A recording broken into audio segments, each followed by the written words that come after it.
कोई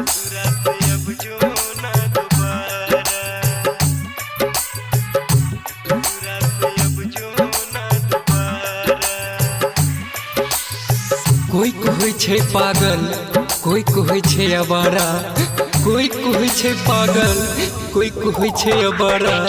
हो भगवान अब तू ही बताब ना, ओई पगली बिन के ना हेते गुजारा, ओई पगली बिन के ना हेते गुजारा। पागल कहैया जग सारा ग पगली, ससुरा से अब जो ना दोबारा। तोरा बिना है तई नहीं गुजारा ग पगली, ससुरा से अब जो ना दोबारा।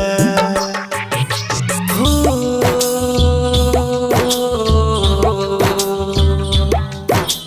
गे पगली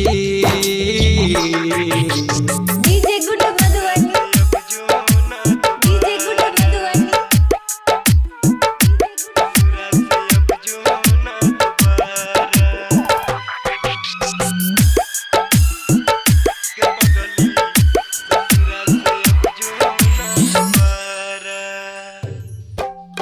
गली से तोरा गुजरै छी तो हमारे ये लोग बताना गे। गली से तोरा गुजरै छी तो हमारे ये लोग बताना गे। जिंदगी जिए के हमरा अब नहीं बचल या कौनो बहाना गे। कहै तो हम ओहि जा आबि जेबो, चल के कहीं दूर दुनिया बसेबो। कोई नहीं छे हमरा अब सहारा ग पगली, ससुरा से अब जो ना दोबारा।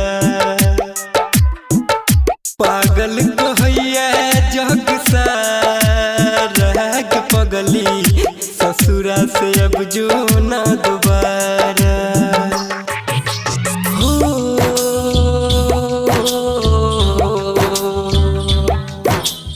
गे पगली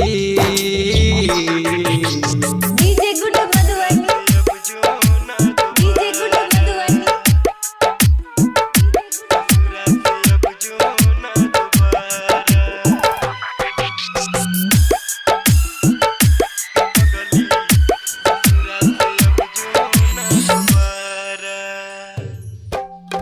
गायक पंकज पांड्या के अब कटैन दिन और रात गे।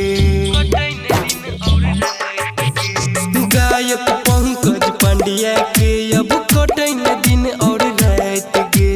याद अबै छ सुतला में ऊ पहिले वाला बात गे।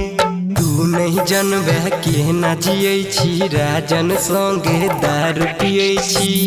अभय के कहै सब आबारा ग पगली, ससुरा से अब जो ना दो